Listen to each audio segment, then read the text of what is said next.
Good morning. The Committee of the Whole is called to order. Unfortunately, we don't have a quorum, so we will continue the recess, but I'd like to recognize my colleagues that have joined us this morning. We have Vice Speaker Tina Rose Munoz-Barnes, Senator Jesse Guåhan, Senator Dwayne St. Nicholas, and Senator Chris Barnett. And with that, we don't have a quorum. We will continue on a recess.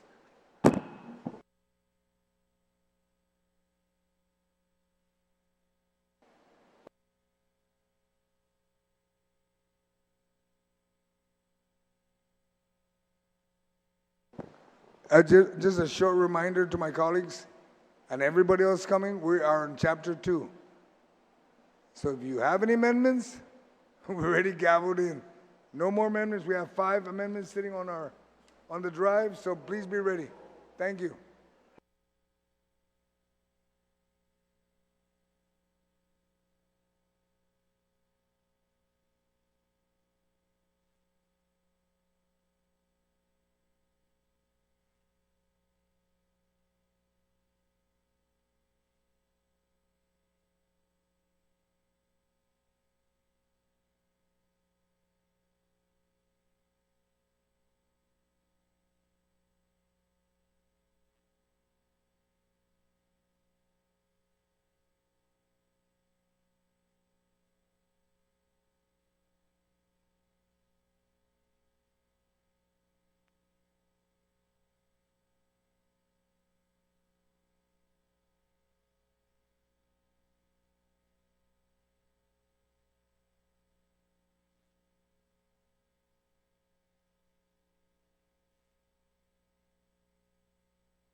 Committee holds call back to order.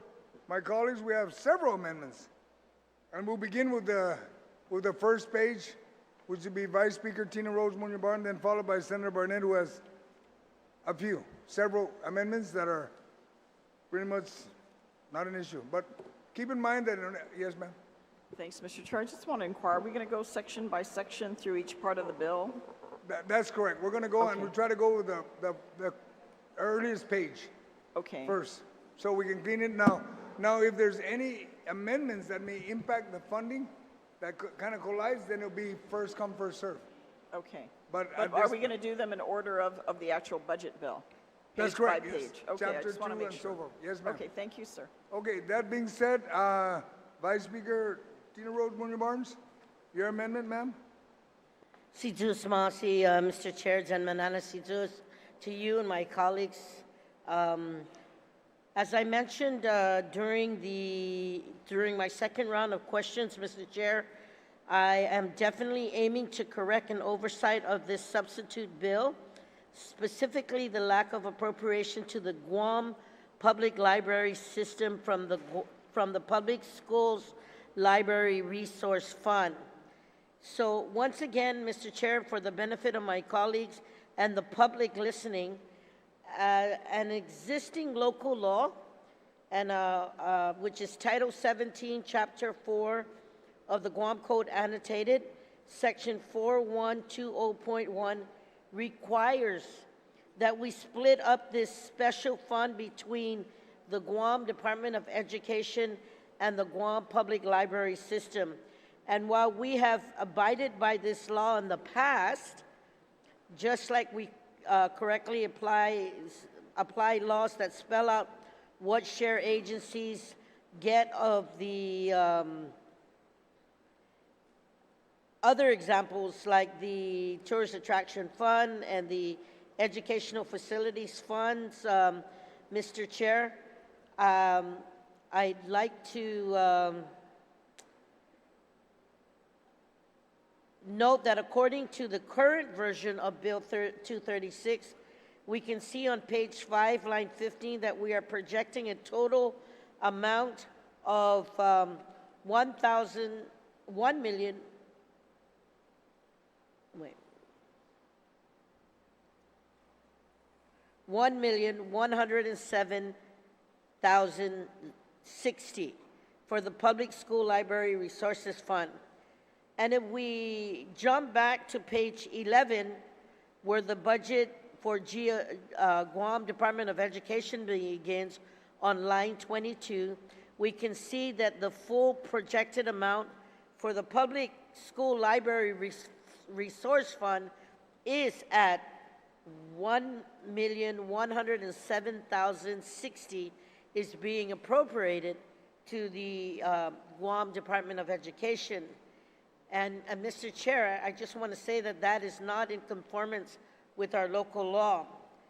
So I'll read into the record for the benefit of my colleagues and the public what our law calls for. There is hereby created separate and apart from other funds of the government of Guam a non-lapsing revolving fund known as the Public School Library Resources Fund. The fund shall not be commingled with the general fund and shall be kept in a separate bank account and administered by the Guam Education Board. 70% of the monies deposited into the fund shall be appropriated to the public school libraries, and 30% is to go to the Guam Public Library System. Monies appropriated from the fund shall be exclusively used for the enhancement of learning resources and technology within the public school libraries and Guam public libraries, including but not limited to the purchase of computer equipment for the direct use of students, resources, subscriptions, periodicals, materials, and other library supplies and materials that directly benefit the students.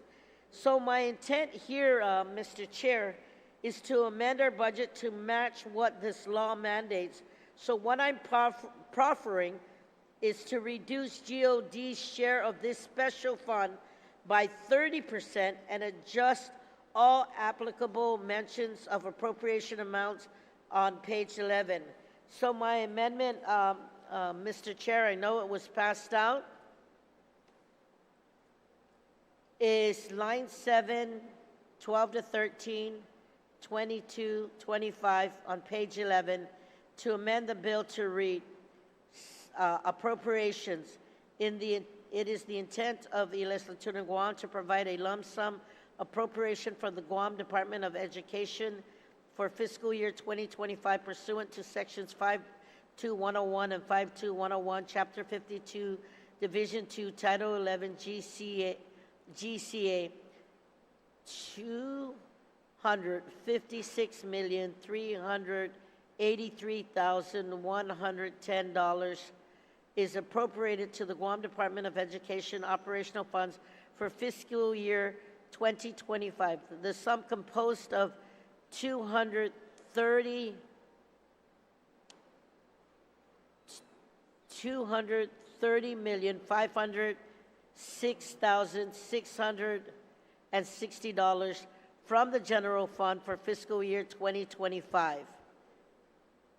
So, from the Public School Library Resource Fund, the Guam Educational Facilities Fund, the Healthy Future Funds, the Limited Gaming Funds, and the School Lunch SAE/Child Nutritional Meal Reimbursement Fund, this appropriation shall be expended in accordance with the cash disbursement schedules required by Section 5210B, Chapter 52, Title 11, GCA.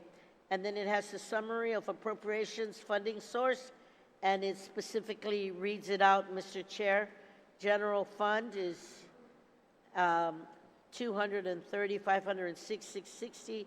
Healthy Futures Funds is 891,754. The Limited Gaming Fund is 350, 944. Everything stays intact except Public School Library Resources Fund is 774,942, and then the School Lunch Child Nutrition Meal Reimbursement Fund is the same at 12,504,000. So the total will be 256,383,110. And then, Mr. Chair, just to make sure that we do this accordingly, I'd like to allow the legal to make the technical changes and to renumber. So for this amendment, Mr. Chair, to be frank, I noticed this mistake in the budget during the course of our review of the bill with the focus on the agencies my committee has oversight of, which is the public libraries. I thank your office and the Office of Finance and Budget for being open to hearing this feedback from me ahead of this session and understanding my motives for amending their work in this way. For the record, this is just the first of two parts to this effort. The related amendment to give the library system its share of this special fund will be proffered when we get to its budget section on page 73. So I literally, Mr. Chair, hope that my colleagues can see where I'm coming from, as well as humbly ask for their support to correct this oversight in the upcoming budget. I, in the past, Mr. Chair, have worked with DOE, Department of Administration, the Oversight Chair of Education, to see how we can get the funds properly given to the Guam Public Libraries based on the mandate. It has been difficult in the past, Mr. Chair, and I want to make sure that the Guam Public Libraries system really gets its fare as mandated by that law. So I really hope my colleagues support this effort. Si Diyos Masi. Thank you, Madam Vice. My colleagues, bottom line, moving 332,000.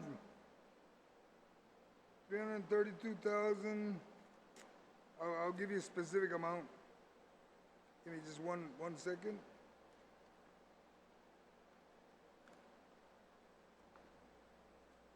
Moving 332,118 from DOE, where it should have gone to the public library system from DOE as intended by law.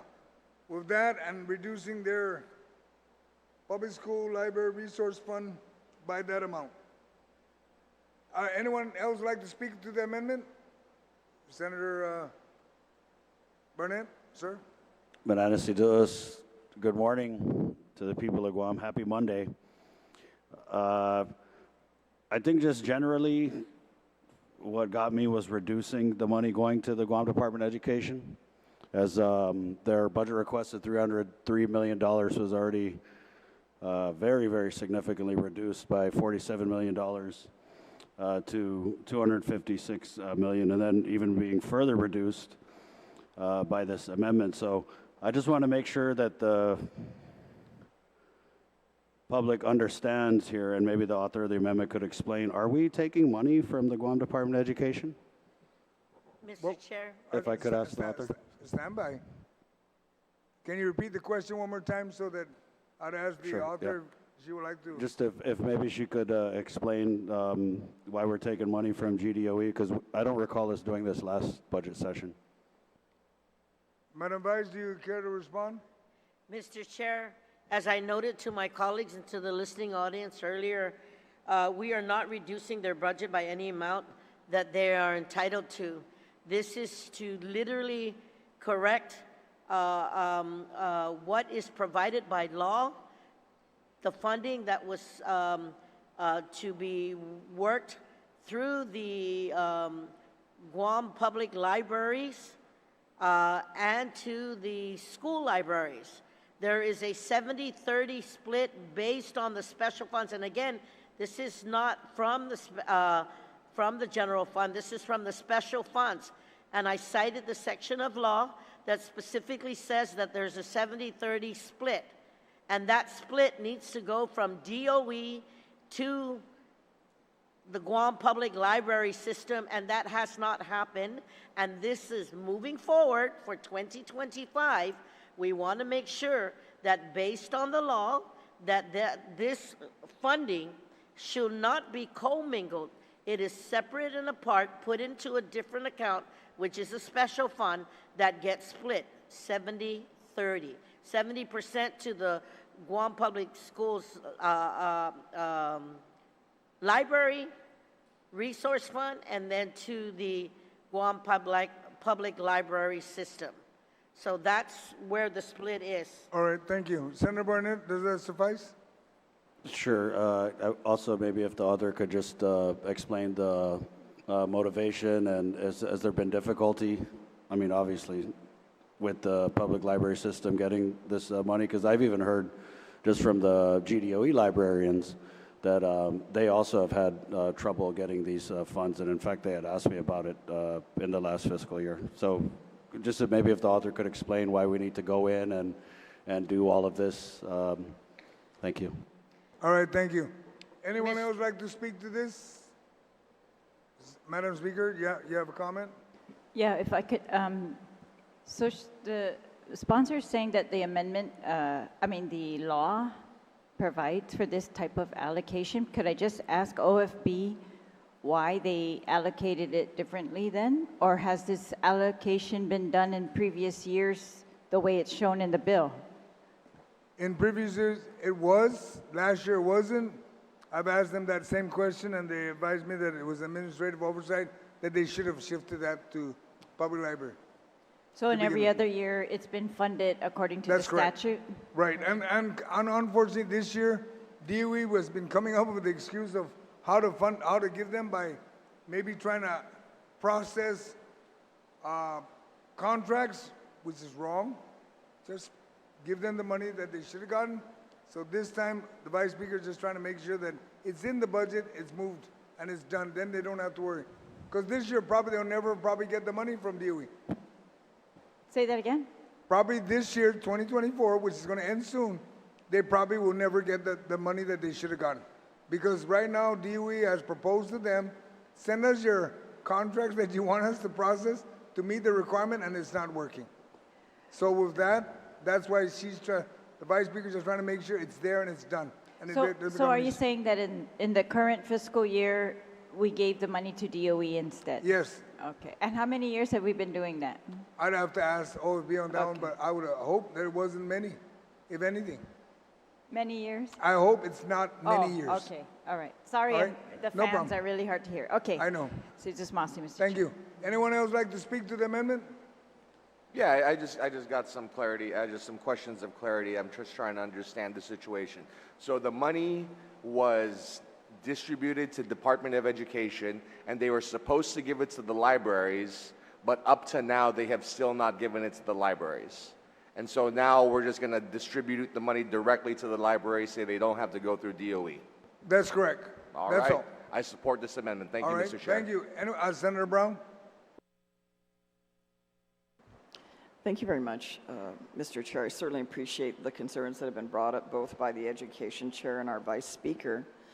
Because, our public libraries, I get to spend a little more time at the library these days, and I've noticed a few things, including the fact that while we have our public library here in Hagåtña, and we have them in several other villages throughout the island, the libraries are underfunded. For all the money we brag about that the government is receiving, our public libraries do not and are not open 5 days a week. They have to distribute staff to be able to go out and man the libraries that are in the different villages. And on top of that, they only have 3 custodial personnel to take care of not just the main library here in Hagåtña, but all the libraries throughout the island. So that's a concern because they are already underfunded with regards to their operations. And I'm sure for all of us, even though now we have the benefits of modern technology. I mean, we grew up in the Dewey Decimal System and having to go to a little box and pull out to find out what row our book was in. And while we have all this modern technology that we can access, I mean, the libraries try to provide this as well with computers and educational outreach, and also a safe learning environment where our kids can go pick up books and read those books. So I think we need to be mindful. If there's more money we can give to support our public library system so that the outreach can be there, particularly for our young people in the community, I think we need to do that because currently we don't provide that service. On average, these other libraries that are out in Haget, they're out in, I think we have one in Guåhan, if I recall, Dedido. These libraries are only open like twice a week. And I don't know if that's adequate for all of you. I don't think it is for providing opportunity for these young people to have some place to go that's a clean, safe environment, that they can do their reading, do their homework, and have that level of engagement that we'd like to see. Particularly, I'm assuming the whole desire to put these libraries out in the community was to provide that service. And right now, like I said, with all the money flowing, this $1.3 million budget, we are not providing adequate funding to the libraries to sustain their operations. 3 custodial people that have to take care of the main library here in Hagåtña and then go drive out to each of these facilities in a week, to me is really dire. So any additional support we can provide to pour more money into our libraries, to do that public outreach, like I said, not just for adults, we can still go in and enjoy the library, but I know primarily for our young children out there, they have some place they can go after school and do their homework, and also because there's benefits provided now with computers and things of that nature that they can go and provide assistance, because maybe not every family might have their own computer and Wi-Fi at home. This provides them a safe place to go, and I really think we should do anything we can to increase and support our libraries on the island, because that's nothing to brag about where we're at as a community right now with regards to the support that we're providing to our public libraries. So I certainly support this amendment, Mr. Chair. Thank you. Thank you, Senator Brown. Anyone else like to speak? If not, Madam Vice, if you can close. Thank you, Mr. Chair. I also want to thank the previous speakers for sharing their thoughts, and I want to say that our public library system literally, Mr. Chair, has been improving over the years, and I applaud their expansion of offerings to the underserved communities, like our residents who are blind or visually impaired. The funding I'm seeking to restore to the Guam Public Library System will allow this agency to focus on these expansions and improvements without having to sacrifice purchases specifically benefiting our local students. But, honestly, Mr. Chair, I can see a perspective of someone who was not inclined to reduce DOE's budget, especially with the maintenance and repair work needed to open public school campuses. I will note, though, once more, however, that the use of these funds have been limited by law to only be expanded for enhancements of learning resources and technology within the public school libraries and Guam public libraries, including but not limited to the purchase of computer equipment for the direct use of students, resources, subscriptions, periodical materials, and other library supplies and materials that directly benefit the students. And as I appreciate the previous speaker's comments, it is my belief that according to the law, GDOE is not entitled to 100% of this fund, even if the body decides to ignore the law to give DOE an extra $332,000. This money won't help replace a broken door or buy a new toilet or hire a maintenance worker or cut the grass. It can only be used to make their libraries better equipped to educate the students. So once again, this amendment is the first part of correcting an unintended error to bring the bill in conformance with our local law concerning this special fund and to appropriate the full funds our public libraries are required to receive. So, for my colleagues to listening to this offered amendment, and to the Office of Finance and Budget for hearing me out. And I hope that I can count on your support for our public libraries who have been really, really patient, Mr. Chair, for the last several years. And our colleagues have gone through all the public libraries events. We've been very successful in supporting their expanded efforts, but we just need to continue to do more. Hopefully we can get them operational at least 5 days a week or 6 days a week, like has been in the past, where the good senator from Chalampago and I experienced that growing up. I used to go to Barragadas Library when it was fully operational. So thank you, Mr. Chair. Thank you, Madam Vice. Are there any objections to this amendment? There being none, amendment passes. Now we'll proceed to Senator Barnett. You have a few amendments, and they all create a new section. But we'll begin with your first one would be unexpended funds from prior year.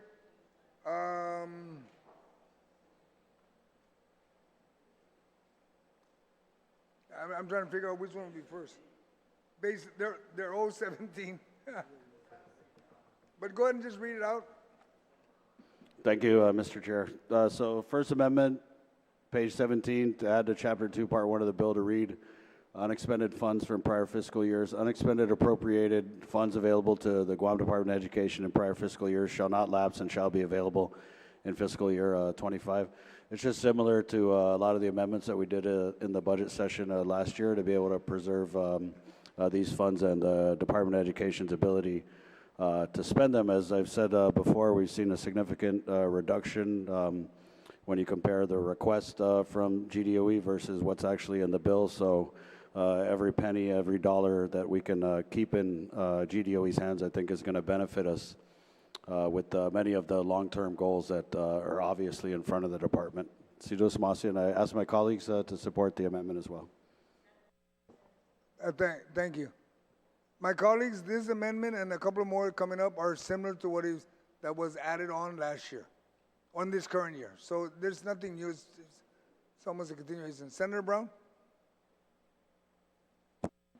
Thank you very much, Mr. Chair. I don't have an objection to the amendment, but I wanted to ask either the Finance Office or our Chairman for Education, do we have any idea how much money we're talking about? Because, you know, I appreciate the need to do it, but again, I think we just want accountability on how that money's spent, because, you know, we're still seeing challenges, obviously, that DOE's going through, but I'd like to know how much money they have not expended. And I think we'd also want to know, and I'm sure with your oversights that the Education Chair is regularly holding, what they're spending it on. If I can ask that question. Yes, please. If you got an answer for that one. I would like to, if we could get OFB and maybe just crunch some of those numbers for us, sir. Okay. Let's take 1 minute, and I'll get with those because they should be here. Thank you, Mr. Chairman. We're going to reset for 1 minute.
My colleagues, the committee holds call back to order. After consulting with my OLB folks, just a little reminder, my colleagues, you all got a copy of the spreadsheet. But to answer the question, as of June, they're estimating from the Education Finance Committee over $20 million. In other words, they're not using all their money yet, but as the amendment is, it shall not lapse and shall be available. I have no objection to that. Okay? So back to Senator Barnett, or Senator Brown, could you ask the question? Does that suffice? I appreciate the information, Mr. Chair, and as I mentioned, I'm sure the Education Chair will follow up on its monthly oversights with Department of Education. I know they still have the remaining months leading up to this fiscal year probably to encumber. But as I mentioned, I think once we know what that final figure is, I think we just need to track how and where that money is being spent. Thank you so much for the information. Thank you. Anyone else like Senator Tello? Thank you, Mr. Chair. Good morning to my colleagues. You know, I've been one that wanted, well, everyone knows I'm a bit conservative. And when it comes to finances, you know, accountability and transparency is foremost.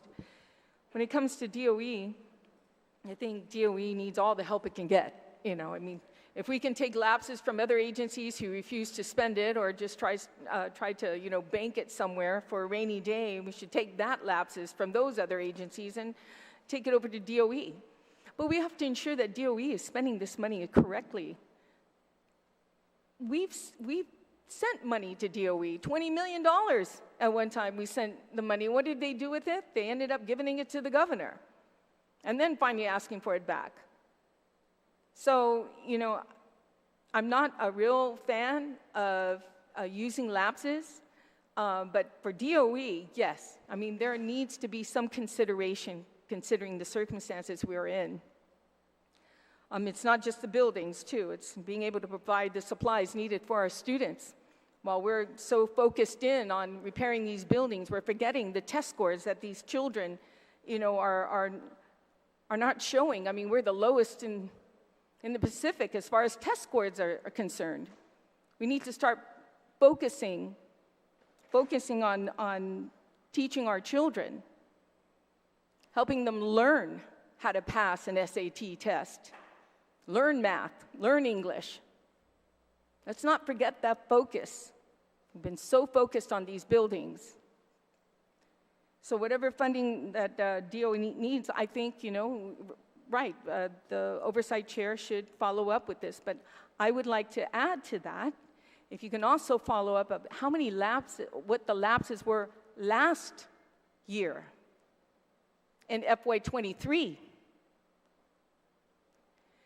If we don't know those numbers on the lapses, and here we are continuing to give funding to these agencies, I'm not just talking about DOE, but we continue to give funding to these agencies, we really don't know what the true amount is, what they really need to sustain their agency.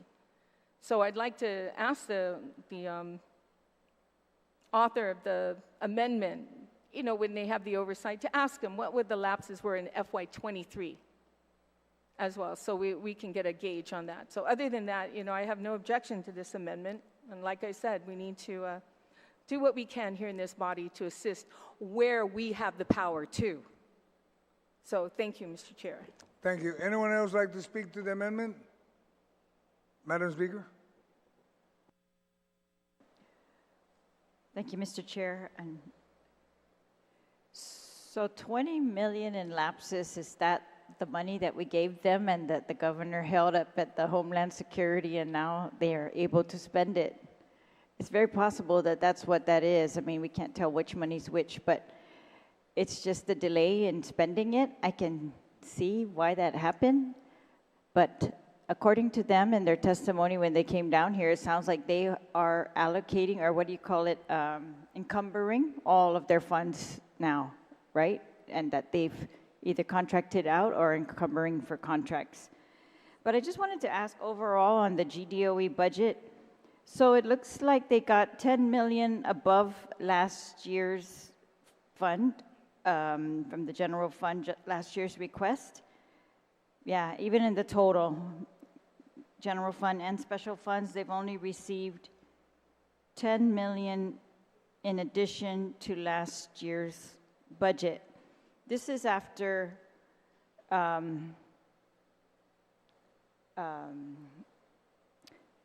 the governor increased last year's total budget by $48 million, and OFB increased that by $43 million. That's like 90-some million dollars, yet the DOE only received 10 million more in this fiscal year. And I guess I just wanted to ask the sponsor of this amendment if he could explain, if they get this 20 million in lapses, does that make up for the amount they didn't get in their appropriation? Would that bring them up to what they're asking for? Or are these lapses already encumbered and they need in addition to that?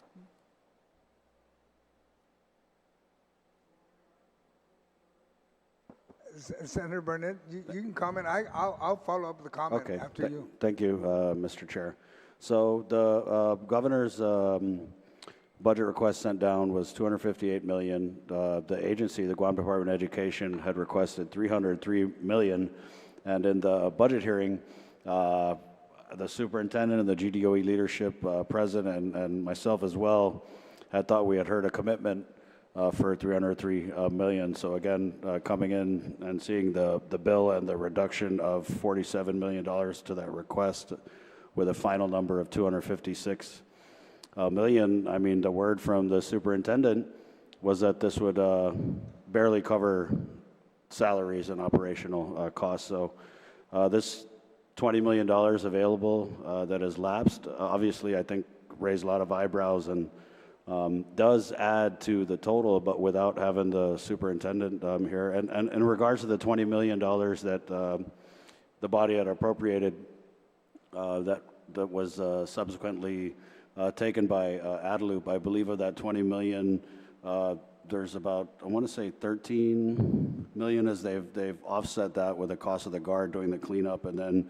a fencing contract and a mold mitigation. So while this $20 million in lapses does raise the overall total, and it does get us closer to that ideal number GDOE wanted of 303 million. I still have other amendments that I want to proffer later that are going to provide more funding for things like facilities and maintenance. And, you know, it is just a little funny to note that, you know, coming off 3 weeks of emergency session, just about every colleague in here was talking about doing it for the kids and doing it for the schools. So just trying to reconcile that with the number that we see in the bill is just a little difficult for me. And again, a lot of GDOE's money is going towards, the federal funds are going towards the refurbishment contracts. They've subsequently added 2 more schools, Southern High and I believe Inalon Middle School, to that refurbishment contract. So we're seeing a lot of these federal funds getting eaten up. And I think the last count that we had from the superintendent was that there was just 19 million in available Fed funds for these refurbishment contracts, and a big chunk of that is going to go towards the addition of Southern High School and Inalon Elementary School to these refurbishment projects, which are actually already happening. There's crews at the George Washington High School. So, you know, I think in supporting this amendment and supporting any way that we can further fund the Guam Department of Education, it really is a matter of the body putting the money where our mouth has been. So, again, I hope that satisfies the answer or the question from the speaker. And Sidus Masi, Mr. Chair. Sidus Masi, yeah, but well, is the budget that's in this bill for DOE less than the governor's request? It looks like less than even the governor's. It's definitely less than DOE's request, but it's also less than the governor's request. That's correct? Yes, it is, ma'am. The governor's request was 258 million. The agency requested 303 million, and OFB in the bill has funded DOE 256 million. Then again, minus the amendment for that took out the 30% from the public school library fund.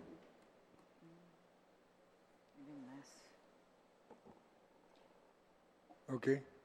Yeah, I guess, Mr. Chair, is OFB going to be here? I just wanted to ask them why we went less than the governor's. They're here, but they won't be coming in here. But just for why we went less than the governor's request on this one. Number one, we need to all understand, when we deal with DOE, we have to do the MOE, the maintenance of effort, okay? Just because they ask for 300 doesn't mean they're going to get 300. I understand where you're coming from, that you like to make sure they got all the funds they can get. I fully support DOE to get as much as they can. But at the same token, the question was asked, what was the 2023 lapse? $5 million in 2023.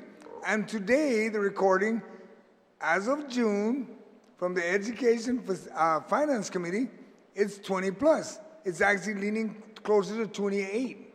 And it has nothing to do with all this other money that we've given them. Folks, you can rest assured that after our budget is done, I'm going to call an oversight to find out what's going on. Why do you have 28 million lapse? And you're asking for more money. One of the issues that they face with, because I even brought it up to DOE folks over here, I approached them and they said that they may need extra money to keep the school running after the closures and everything. I said, be very careful how you ask for money when you have money sitting. Dr., I forgot what her last name, Adamus, she said, you're right. That's why you didn't hear them ask. And that's why I'd be very careful. I want to support DOE. I want to get them all the help they can get. But they're not the only one in the government of Guam that needs help. So I say we just continue on with this. It's going to give them that, basically going to carry over $20 million, 28. So if you look at 28 plus 256, whoo, that's 280, 290. Keeping in mind. Mr. Chair, is that the OFB answer? That's the reason why they went less than the governor? No, they went less than the governor. No, they didn't go. Madam Speaker, you've heard them speak. It's not I'm about what just- the governor's asking for. They put their budget together. We settled that already Friday. Now we're moving forward. Now with DOE, we're on DOE Chapter 2. That's what I'm reading, We're gonna Mr. move Chair. forward. So DOE, the governors, using the comparisons of the governor's submitted budget and OFB's substituted bill is like 1.6 or $7 million, 7 or 8 million, $1.8 million less than the governor's request. Okay. And I was just trying to find out why OFB did that. And Well, That's what I wanted to know. They're over at the public hearing room area. You can ask that question, but we'll move along. Do you have any other questions you want to ask that may be posed to the amendment? So we can move if along? I'm not going to get my questions answered, then I'm just going to make a commentary that it looks Go ahead. unusual, or even, I don't understand the philosophy behind reducing DOE's budget request, even from the governor's request, which was only, I think, 10 million more than what they had got last year, with a over $90 million increase overall in budget. The percentage that's being increased to DOE is so small. And you know, I'm going to rely on OFB whether we need to give them all of the 300 that they requested versus the 303 million that they requested or not. But to go less than the governor, to me, I feel like we should have an explanation. We have to defend that to the people of Guam. Why are we giving them even less than what the governor wanted to give them? Very unusual to me, and so like I would just like to be able to explain that to people when they ask me. Because if you look at the amounts that they're allocating from this appropriation, for example, interscholastic sports and the part of the Healthy Futures funds goes to health and physical education programs, intramural sports, similar activities. Part of it goes to summer school, but part of it goes to the Chamorro Studies Division. I don't know, I think those amounts, they're not changing, and I'm not sure that the costs are not changing in these things. But the grounds maintenance, for example, is only 385,000 allocated from this overall amount that we're giving to DOE, 385,000. That's what's allocated for grounds maintenance for all the schools. So that's why I hesitate to go lower than the governor's budget on GDOE. All right.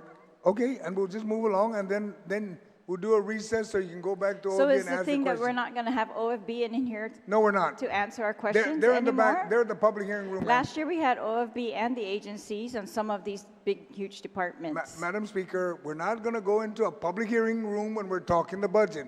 I ask you, and I've advised you, you can go to the public hearing room. The OFB folks are there. They'll answer all your questions you want on every agency as we move along. So do you have anything? If you don't have anything else, I'm going to move to Senator Mr. Teller. Chair, I think just for the benefit of the viewing public, it would, well, to benefit the public if we had OFB in here to answer the questions. No. So. The OFB is available over there. Let's move along. Do you have any other I questions you still have wanted to time, pose? Mr. Chair. I still have time. Yes, and Yes, if so you can move along, I appreciate it. Thank you.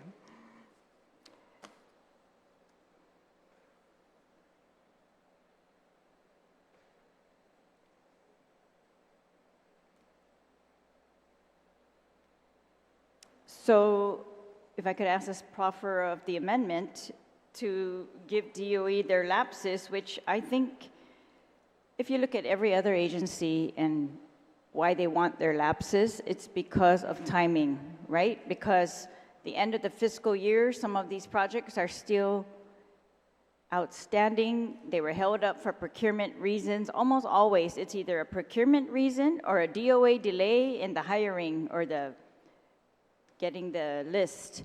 So I think the intent was that they were going to use this money. They had very specific purposes for it. And I think it should be extended to every other agency as well, if they have good purpose for it. And so I guess I wanted to ask the sponsor, what is DOE's purpose for these lapse funds? Are they allocated? Do they have a plan for them? Or are they just extra funds that we want because they have these laying around? Are they laying around like some people want us to believe, or are they allocated to expenses that GDOE is facing right now?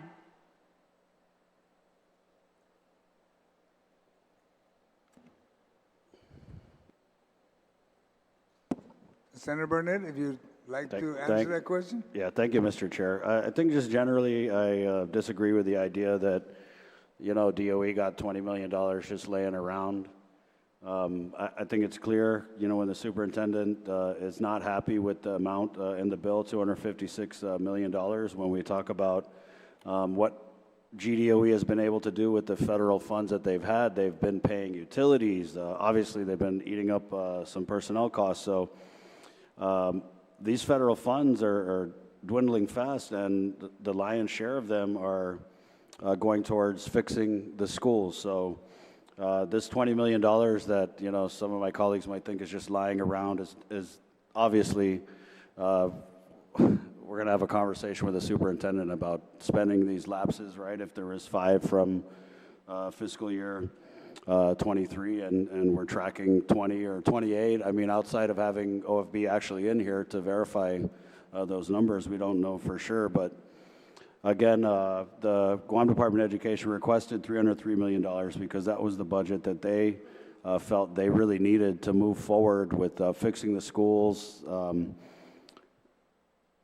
getting certified teachers in the classroom, and really meeting the points in the Adequate Education Act as well as the public health regulations. So yeah, we got to have a conversation with the SUP about spending these lapses, and I'm pretty sure there's no shortage of good things that this money could be spent on to benefit our schools and our school children. So thank you, Mr. Chair. So I'm calculating that GDOE requested $303 million. The governor requested that they get $258 million, which is about $46 million less than what GDOE wanted.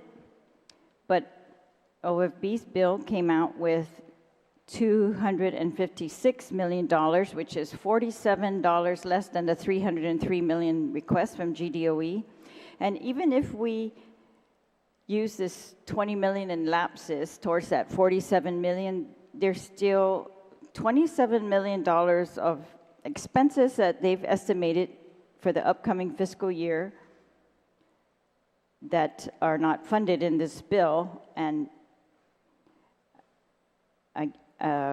without an accounting as to what that is, they're not here to tell us. Neither is OFB to tell us when they didn't give them the extra $27 million. What are we cutting out of DOE? And we talked a lot when we had DOE in here about setting them up for success versus failure. I've heard many of the press conferences where people are saying, even the governor's saying, if something's broken, fix it. Like, they don't want to do that. But I feel like if you ask the teachers, and I've talked to very many of them, they say, we have asked for this to be fixed, and we are told there's no money to fix it.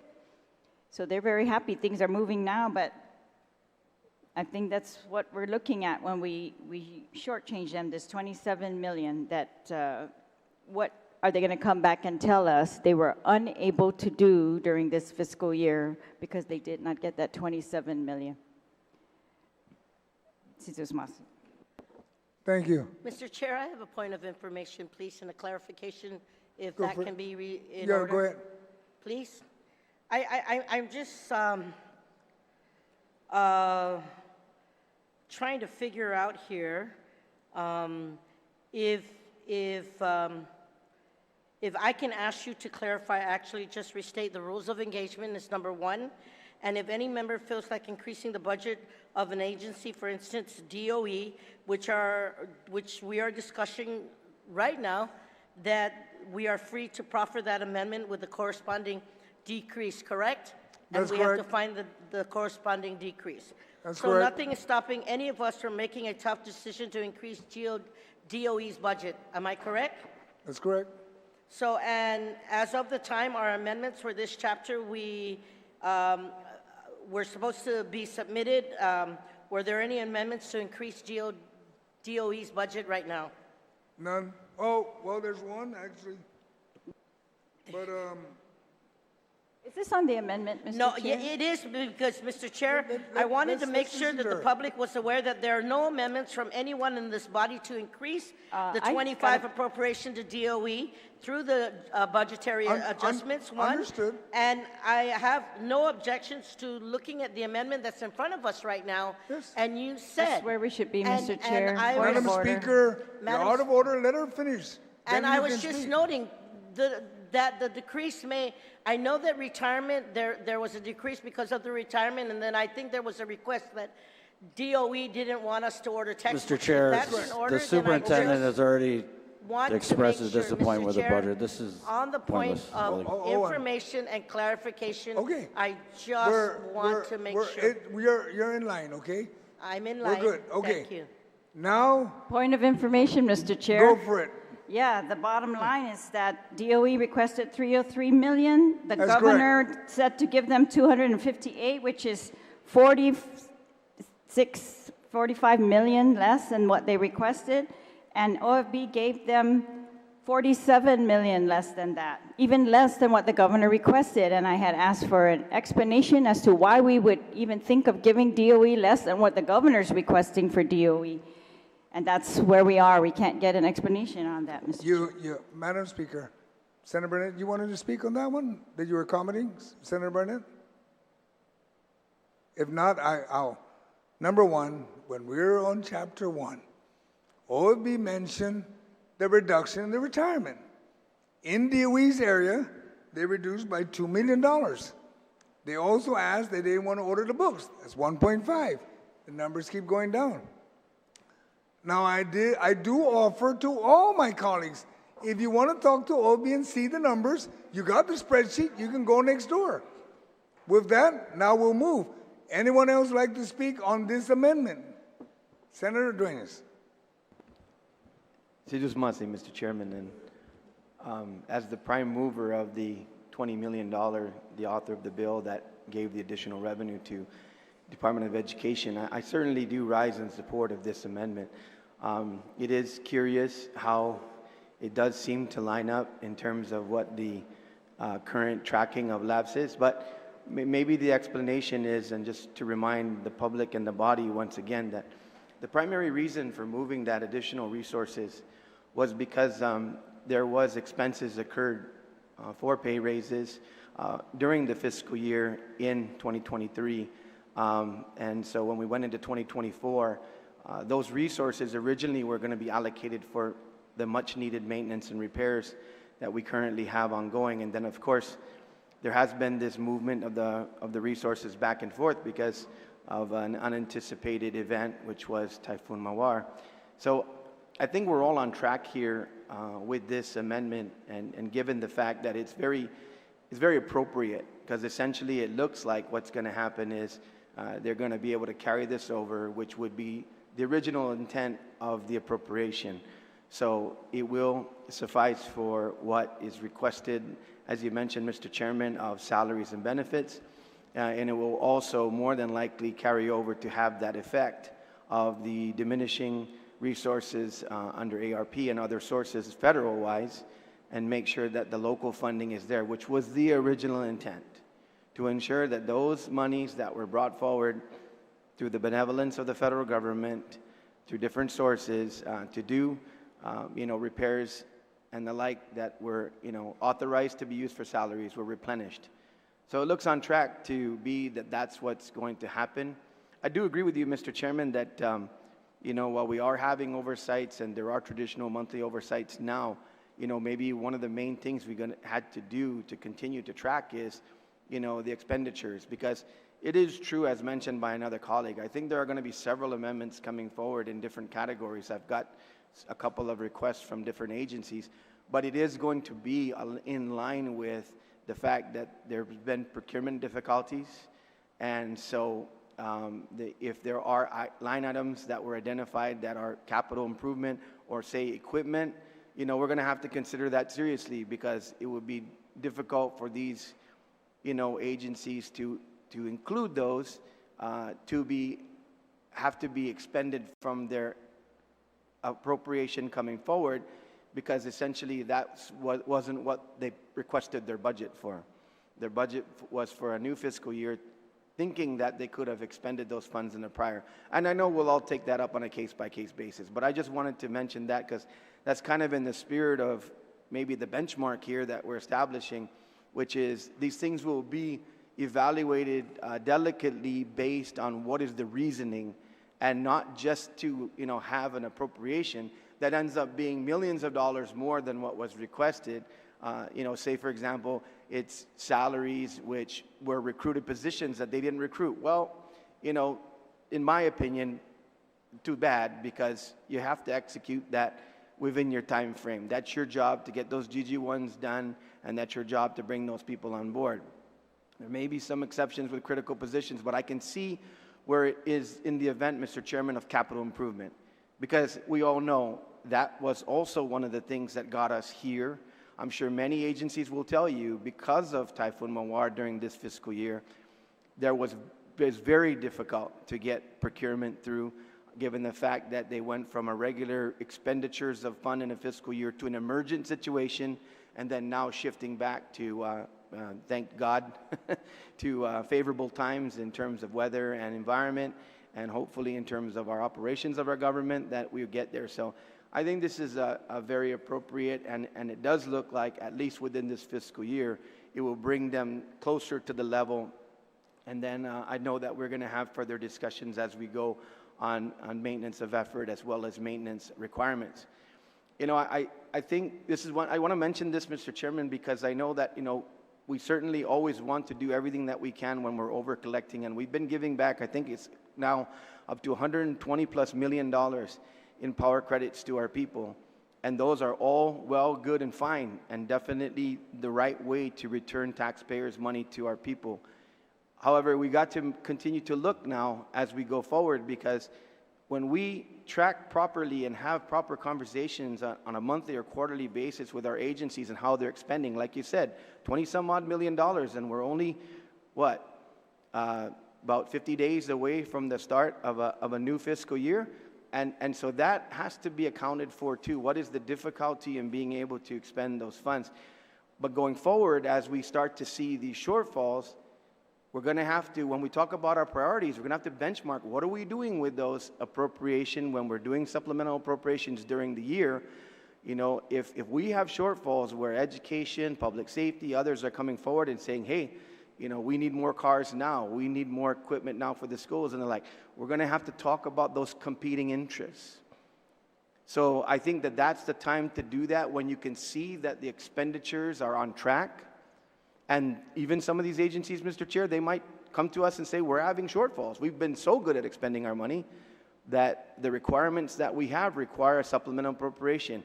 And I really think, and I hope that that's how we move going forward. But certainly this is appropriate to do, Mr. Chair, and not only maintaining what was the whole purpose of why we gave them the $20 million last fiscal year, but also saying that it's more than likely assured that that's what that money is going to go for this year.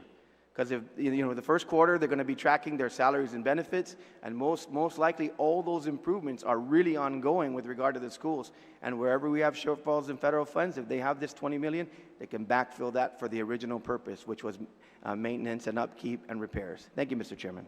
Thank you. Anyone else like to speak to this amendment? Like to close, Senator Barnett? I just want to thank my colleagues for the discussion and ask their support of the amendment, Mr. Chair. Thank you. Are there any objections to this amendment? There being none, amendment passes. Senator Barnett, it's Senator Parkinson next. Okay, and then you be followed after that. Senator Parkinson, you have an amendment in dealing with the excess tax on cannabis? Thank you, Mr. Chair. I would like to make an amendment to the bill to add a new section on page 17 to Part 1, Chapter 2 of the bill to read, excise tax on cannabis for school maintenance. For fiscal year 2025, 50% of the excess tax collected from the cannabis excise tax pursuant to 11 GCA Chapter 8, Section 8113A is hereby appropriated to GDOE for school maintenance and repairs, and to allow legal to make technical corrections. Thank you, Senator Parkinson. Do you know what the amount could be? Only so that the colleagues will understand, because I know it hasn't moved forward yet. Yeah, the there's no historical data for OFB to rely on, so the amount is unknown. Okay, so it's still stuck to the 50%. Senator Tyree? Thank you, Mr. Chair. And, I thank my colleague for trying to find ways to assist DOE, which definitely needed in this area. But however, without information, I think this is something that really should have a public hearing, on this. It's never had a public hearing. So I think, we don't even know what the other 50% goes to or what this has been already allocated for. So I just think it's not the right area. I mean, if we were going to be transparent, especially when it comes to the controversy of the cannabis legislation, as well as the concerns of a lab not being put up, et cetera, down the line. There's so many intervals here. I had spoken with some of the constituents who do sell these products, and they had mentioned that they thought that most of these taxes would go to public health and behavioral wellness health to assist in any addiction issues and stuff. So I would hate to move away from something that the cannabis bill's taxes were meant to assist. So, I'm going to have to respectfully object to this amendment and hope that maybe the good author of the amendment can put this in bill form and let's put it out there for the public to participate in. Thank you, Mr. Chair. Thank you. Anyone else like to speak on this amendment?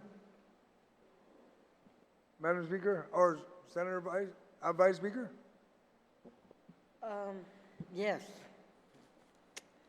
Mr. Chair, thank you. I rise in support of this amendment because this body acted to breathe new life into our stalled cannabis industry, and it is almost guaranteed that we will see the first legal sale of cannabis to adults over the age of 21 during the next fiscal year. And with legal sales beginning, we will also start to collect revenues generated by this new industry, specifically the 15% excise tax that will be passed down to the end consumer, Mr. Chair. So according to the law that established the adult cannabis industry, half of the tax revenue collected will go into a special fund, while the other half goes to support the government's administration of this industry, to augment law enforcement activity and expand drug treatment. But that half that gets deposited into the cannabis fund is not dedicated to any specific source purpose, Mr. Chair. Instead, it is left up to us, the legislature, to decide the best use of these taxes. I agree with my colleague from, I think he's from MTM, that given the challenges facing our public schools, we should earmark additional revenue to support the Guam Department of Education in its mission to repair and maintain our public school campuses. I say that too, Mr. Chair, knowing that a lot of us who went out to help with our team, our offices and families, that there was so much that could be done to assist. And while it is not known exactly how much this special fund will collect between September 2024 and October 2025, 25% of the unknown is definitely more than zero of the unknown. And for that reason and the others that I've stated, I support this amendment, and I humbly ask my colleagues to do the same. And Mr. Chair, I say this, I'm not going to object that I was the author of the medicinal cannabis, and Senator Clint was the one with adult use recreational cannabis. He was the author of that, and we've been trying for so many years to get that ball rolling, and we're coming so close. And when this industry works, there will be resources there, and what better way than to give it to the educational department to help out in their maintenance efforts, Mr. Chair, and what other efforts DOE can work with. So I support this amendment, and thank the good author from MTM, right? You're from MTM, that this is being creative, stepping outside the box, and looking for an opportunity to give revenues where it can happen. Sizos Masi. Thank you, Madam Vice. Madam Speaker, did you have your hand up? You wanted to comment to this amendment? Sure. The statute says that we're only going to put that excise tax, which is 15% on the dollar value of cannabis sold or transferred from a cannabis cultivation facility to a retail store or product manufacturing facility. And if I heard correctly, when asked how much are we expecting from this, the answer was zero. There is none, zero money dedicated to this maintenance of the schools. And I support that we find money for maintenance of the school, but yeah, I just, I just feel like let's not play games with DOE. If we want to give them real money, let's give them real money. If you think this is going to make money, fine, let's put it there. But right now, it's tracking zero. And the 50% is supposed to be used and not ever been received for public health, 25% divided up to GPD, Guam Customs, Revenue Tax, and Guam Behavioral Health and Wellness Center, Substance Abuse Treatment Centers, and 10% to Department of Ags. All of this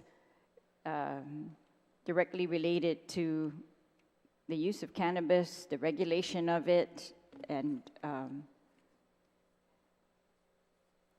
yeah.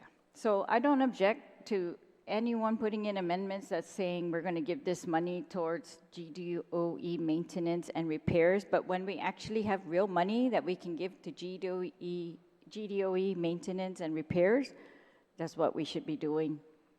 And it's correct, right, Mr. Chair, that there was no revenue predicted for FY2025 from this fund. That's correct? You're saying that's correct? That's correct, ma'am. There's no amount yet. Thank you. Anyone else like to speak to this? Senator Brown.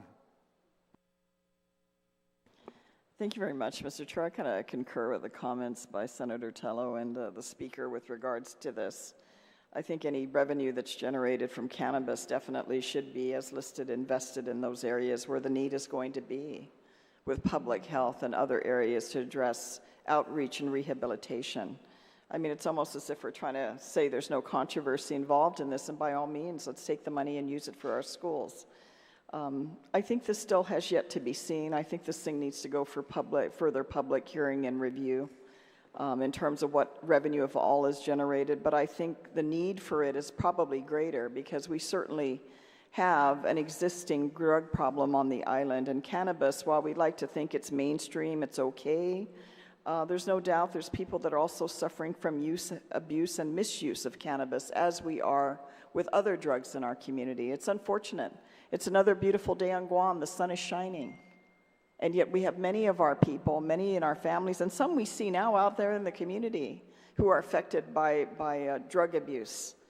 So certainly those monies need to go into the areas where outreach can occur, and also those public departments and agencies that can assist in dealing with those issues. We need to put support to that. And this, to me, is a more direct way. I would rather see the expenditure.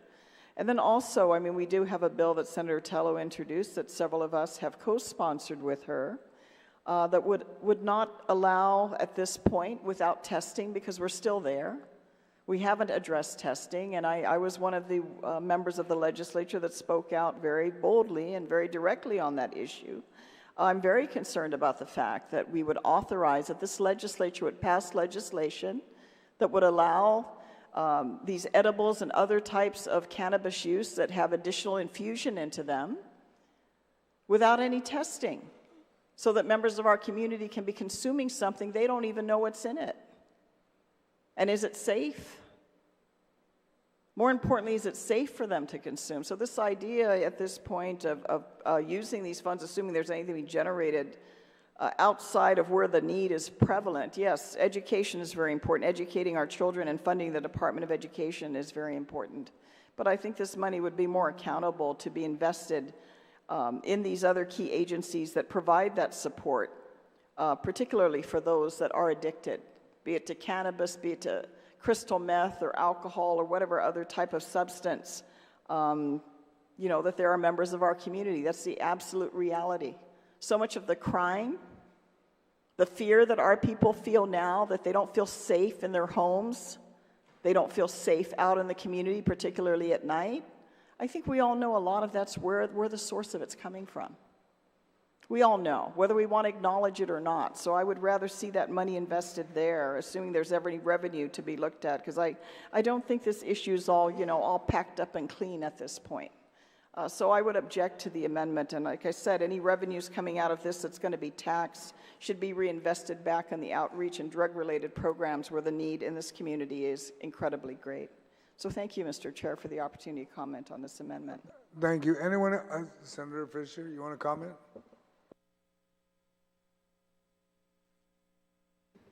I do, thank you. It's not so much comment as a question from my friend, Mr. Parkinson, Senator Parkinson. Sir, I'm looking at the public law section you've cited, 8113A, which can be found in 11 GCA. And I note that the excise tax that you are proposing affects 50% of the funds, but 50% of the funds remain. And of that 50%, is it true that 25% of that 50% is going to go to the Department of Public Health and Social Services pursuant to 8113D sub 1? Yes. Yes, that's correct, sir. 50% of the fund is allocated to various agencies, and then the other 50%, which I am proposing to allocate, is just going to the general fund as of right now. Okay, and then when we look at the law, which you haven't altered through the amendment, we know that 25% of the 50% is going to go to public health. 25% of the fund is going to be divvied up among the Guam Police Department, the Guam Customs and Quarantine Agencies, the Department of Revenue and Taxation, and the Guam Behavioral Health and Wellness Center. That amount of money remains, doesn't it? Yes, none of that is being touched. The only thing that we're touching is the 50% that was going to go straight to the general fund. All the other 50% that was allocated to these various agencies are completely staying intact. Okay. Sir, do you agree that this amendment and the law, as it would exist as amended, takes care of many of the concerns about public health and, you know, drug use on Guam and an adequate police force and Guam behavioral mental health and all that? Would you agree that those areas are still protected? Absolutely. That section was crafted very well to have all of that stuff divvied out, but still give us the flexibility to do something else with the other 50% by allocating it towards the general fund. I don't need a public hearing to decide that it's better to allocate that money to the school maintenance than it is to do it to the general fund. Okay, thank you, sir. I tend to agree with that. I just was asking those questions, Mr. Chair, because I didn't want the people of Guam to think that we were just taking money and leaving them high and dry with no protection. The protections remain. Thank you very much. Thank you. Point of information, Mr. Chair, if I may. Yes, Senator. There's $13 million so far in shortfalls in the Healthy Futures Fund. Just wanted to make that clear. All right. $13 million short this year so far. All right, thank you. We have 2 more months to go. Thank you. Anyone else like to speak to the amendment? Senator Barnett? Thank you, Mr. Chair. I certainly agree with the intent of the amendment, but you know, I'm just not sure how to proceed when we don't have any data on.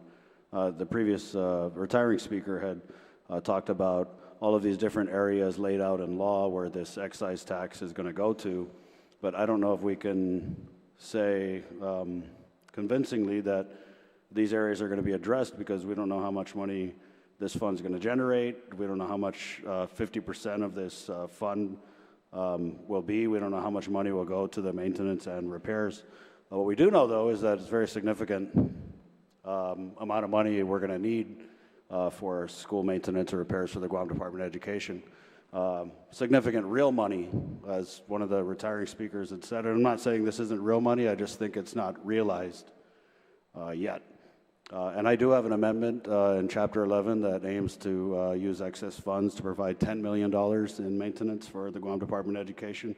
Again, I support the intent of the bill, but I noticed too that we didn't account for any revenue projected relative to the excise tax on cannabis in Chapter 1. So again, I support the intent of the amendment. I'm just not sure how much money we're talking about, and I don't know if the author would yield to that or if OFB has any information on the amount of money in this. Because I personally think that, you know, in our delays to stand up the cannabis industry, and, you know, Lord knows in the 37th we've passed a number of laws to help further enable the green economy that was supposed to come with the legalization of adult use cannabis. And, you know, sadly, we, outside of the GRT, we haven't seen that yet. And I'm just not sure if it's going to be, I mean, of course, we want it to be a very robust source of revenue, but I'm just not sure if I see that given all the hurdles and stumbling blocks that we've had in standing up this adult use cannabis, you know, once and for all. So again, I support the intent of the amendment, but you know, if we don't know how much money we're talking about, how much money we're projecting, then it really, for me, makes it difficult for the body to move forward and to say, if we pass this amendment, then we don't have to worry about maintenance or repairs for the Guam Department of Education. So I think it'd be reckless for us to think that, but I do support the intent of course, any money going towards GDOE maintenance and repairs. Silas Masi, Mr. Chair. Thank you. Anyone else like to speak? Senator Nicholas. Thank you, Mr. Chair. Thank you, Senator Fisher, for, you know, explaining that the correlation between all that stuff very well. That we're not leaving other priorities out, and the bill and the law allows for that. I support this amendment. I love it when Warren Buffett always says, you know, a bird in the hand is two in the bush. Sometimes you don't really see what's in the bush. No pun intended, you used that before. But you know, it's doing what you're doing now to hopefully get something in the future. That's what investment does, right? And yes, we don't have the figures, but you know, looking forward, if there aren't any in there, there will be something there if the businesses were cultivated very well and everything works the way it ought to work if it was a viable business. I think just because you don't see it doesn't mean it won't be there, and just because it might not be there or might not be enough in there, the intent of the bill is to make sure that if there are two in the bush, that one of those birds actually goes to DOE.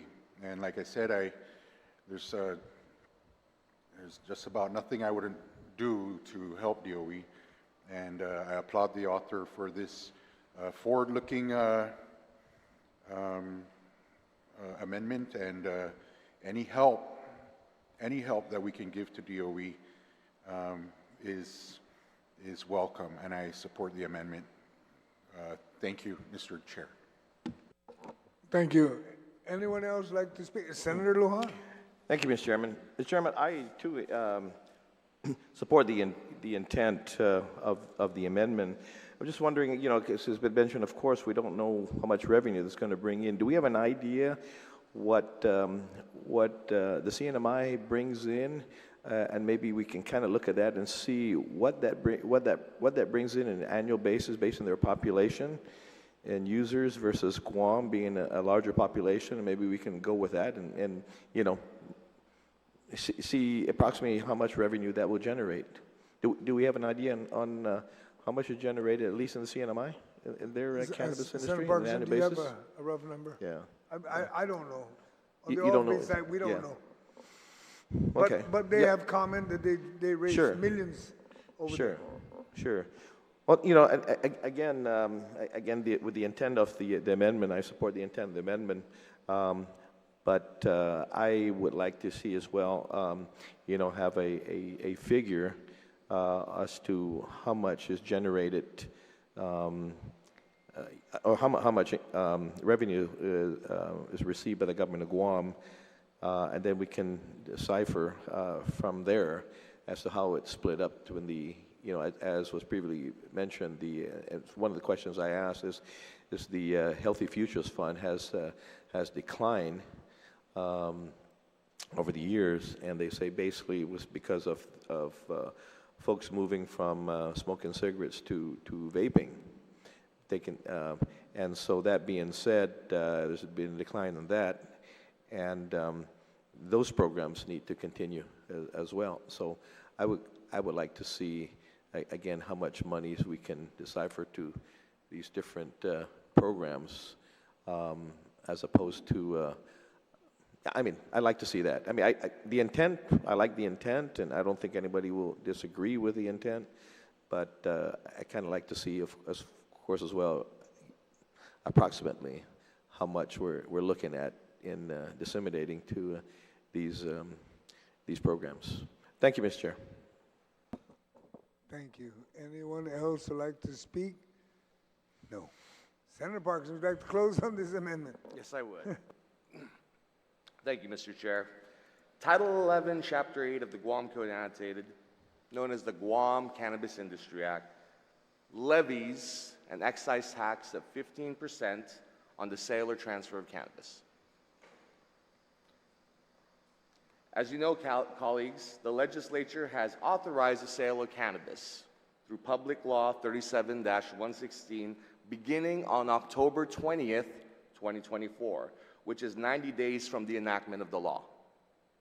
Because this was a recent action of the body, the Office of Finance and Budget has not projected revenue for this tax, and it is difficult to project because there is no tracking of previous collections to go on.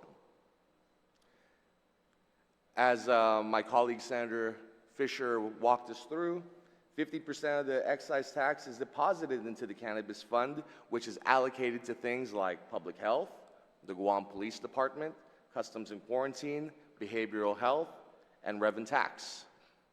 The other 50% remains unappropriated. And so this amendment, colleagues, pledges that to the Guam Department of Education for facilities, maintenance, and repair for this fiscal year. I don't know about you, but I do not need a public hearing to commit that money to the Department of Education. And for those that do, shame on you.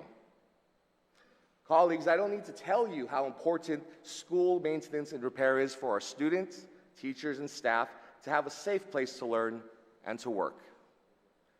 Let's pledge this new excise tax to our priorities right now and support DOE in the repair and renovation of our schools.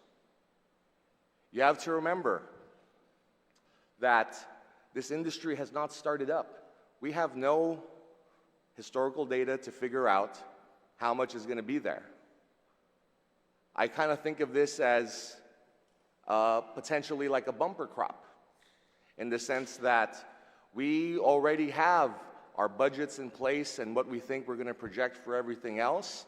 And if we get some significant extra money out of a new industry opening up this year, then let's get in front of it and dedicate this money to Department of Education. I am a big believer that, where our priorities are is where we spend our money. And for the cannabis industry, I'd like our priority be in the maintenance of our schools and our communities instead of going to the general fund. This amendment turns revenue into real improvements for our school because our kids deserve safe, well-maintained places to learn. As people are commenting earlier, this money isn't quite real yet. But someday there will be a realization of this money. And I say we send it to the schools. With the legalization of cannabis, we have an opportunity to invest directly into our education system, ensuring that these tax dollars benefit our students. So let's put this revenue where it's needed most, into our schools, repairing and maintaining our schools for the future. This money is real, but it is not yet realized, and we have no historic data to project on what that going to be is. But we don't need that information to make the commitment that we are going to send this to the Department of Education.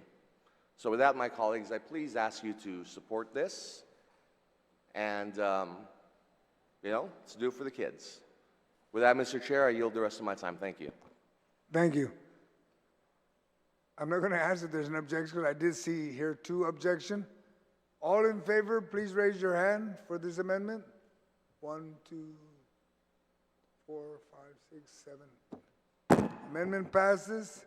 We will take a short 5-minute recess at this time.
committee hall is called back to order. We are now on Senator Barnett's amendment that deals with the nursing position salary adjustment.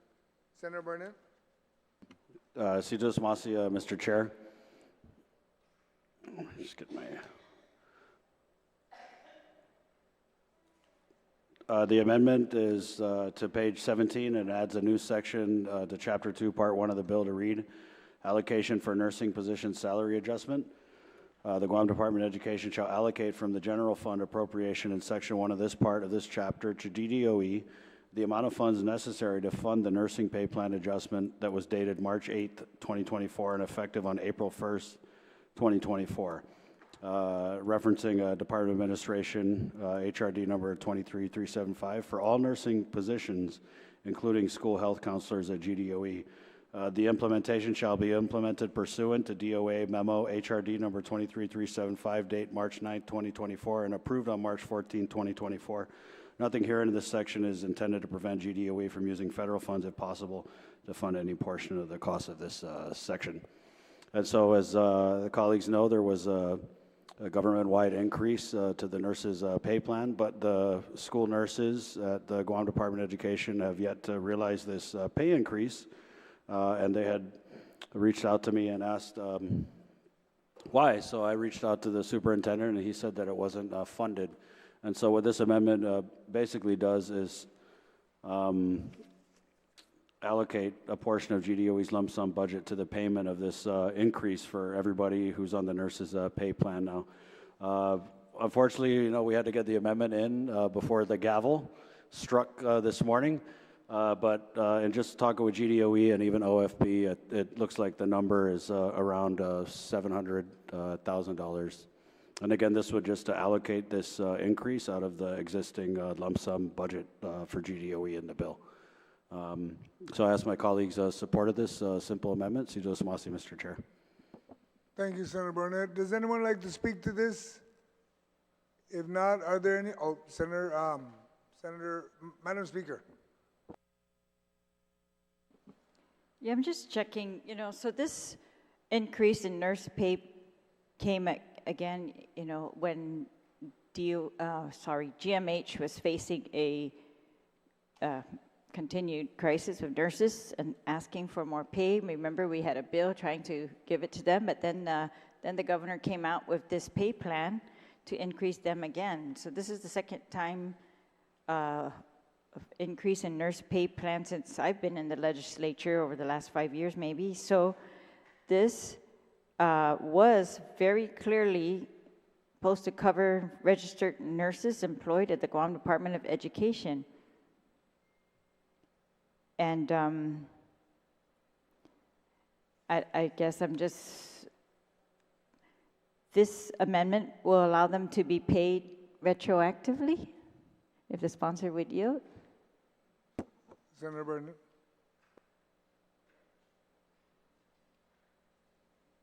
It says, shall be implemented pursuant to the memorandum March 9, 2024. Does that mean they're going to be paid back to that plan? Sidus Masia, Mr. Chair. Yeah, it appears that way. So this $700,000 that's going to be allocated for this pay, it's kind of mind-blowing that they haven't been paying them, but if it's going to be allocated out of the existing amount, then that's just even less again that they are getting versus what they requested. Well, did their request, Mr. Chair, include this increased pay? No, they didn't. So they were accommodating it in their That's correct. Their 303? No, they didn't even have it in the budget. So, and I spoke to my folks in the Office of Finance Budget. They said they can absorb this, and then we'll work from there. That DOE will absorb this $700,000? That's correct. And that's why this amendment would be in order, to allow them to absorb it. All right, so DOE, this is 46 employees, 17% salary adjustment. Okay. Did DOE try to seek any money to cover this? Because this is since March. Did DOE try to ask the governor for ARP funds? Or because all the other agencies I think, have been paying public health, behavioral health, GMH. You're right, Madam Speaker. All the other agencies have been paying this increase, and it was the GDOE nurses who approached me and basically said, "Afagatsung, how come we're not getting this increase?" And so when I called the superintendent about it, he said, "We didn't get any money for it." And so I just got off the phone with him on the recess, and I let him know that we're going to allocate a portion of his lump sum to pay for this increase to the nurses' pay plan, and he had no issue with it. All right, but do you know if the other agencies received ARPA funds to pay for their increases? I can't speak to that, Madam Speaker, but I know that for the most part, at least anecdotally, the other nurses outside of GDOE who are under the nurses' pay plan have received the increase. But I'm not sure if it was since April 1st, but definitely after the pay increase was implemented. As part of the plan that was recommended by Mr. Byrne at Department of Administration and approved by the governor in March, was this recommendation number 5 that says it's recommended that an annual increase of at least 1 to 2% be approved on either an annual or triannual basis aligned with future budget requests to help keep the compensation structure moving to avoid falling too far behind market. This will be subject to further market analysis. I guess, Mr. Chair, can I ask if OFB included any differential or increased pay for nurses above this March plan in the FY2025 budget? DOE did not request. No, in any agencies? I would have, until we get to that point, then I could ask them that as we're going along. All right, because we talked about the organic growth at the DOE, right? That's what the 10 million was going to cover. That in organic growth alone, it's 10 million, and that's what they got, was an additional 10 million. So that's really going to just cover increased salaries and not really any additional projects or maintenance or anything. And all right, well, I don't, of course, I support the amendment that they're going to pay the nurses the increased pay that all the other nurses are getting according to this pay plan. But I'm just curious how this will impact then that 10 million if it wasn't already allocated for in there.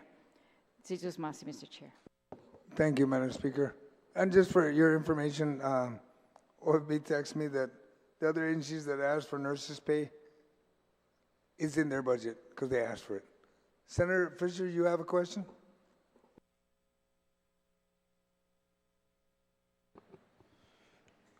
Yes, thank you, Mr. Chair. I believe my friend Senator Barnett said it already, but how much money are we talking about? May I ask, Mr. Chair?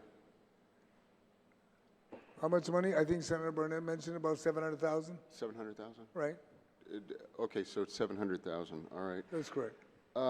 I've got no problem with that. My question would be, procedurally, if this bill passes, and since it's coming out of GDOE's budget, will it be up to GDOE then to figure out, you know, okay, we're going to buy less crayon or fewer crayons this year, or to fund the 700,000? That's correct. They get a lump sum check. They decide what they need to wind down. Okay. Okay. Yeah. But keep in mind that they already passed the amendment to give them the carryover about $28 million on top of that. Okay, but it's going to be up to them. They get the check, and they're going to have. That's correct. They'll have to figure it out. Okay. All right. Well, that clarifies that. The other thing was, I would suggest to my friend, the author of this, that I agree that it can be read as retroactive, but I would like to, unless there's an objection, make it explicit and maybe add language that says that this is effective March 9th, 2024, retroactive or nunc-pro-tunc, or however you want to word it.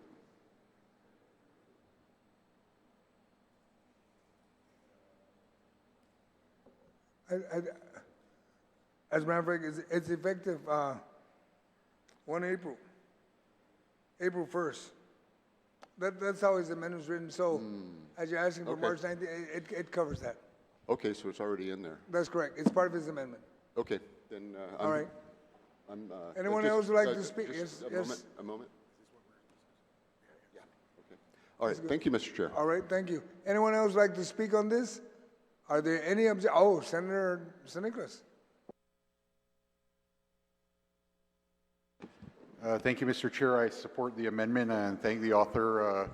I personally work with school nurses, and boy, they are miracle workers. And anything that we can do to make them whole, we should do it as soon as possible. I work down there with Southern High with with Nurse Joyce, and I go over there and I see her operations. Just amazing what she does down there with you know, her limited supplies and sometimes the air conditioning going down. But they really do take care of our students in a way that is just amazing, and they're deserving of this. And should do everything we can to support it, and I support this amendment. Thank you, Mr. Chair. Thank you, Senator Snickers. I don't see any other hands to comment. If not, I'll ask.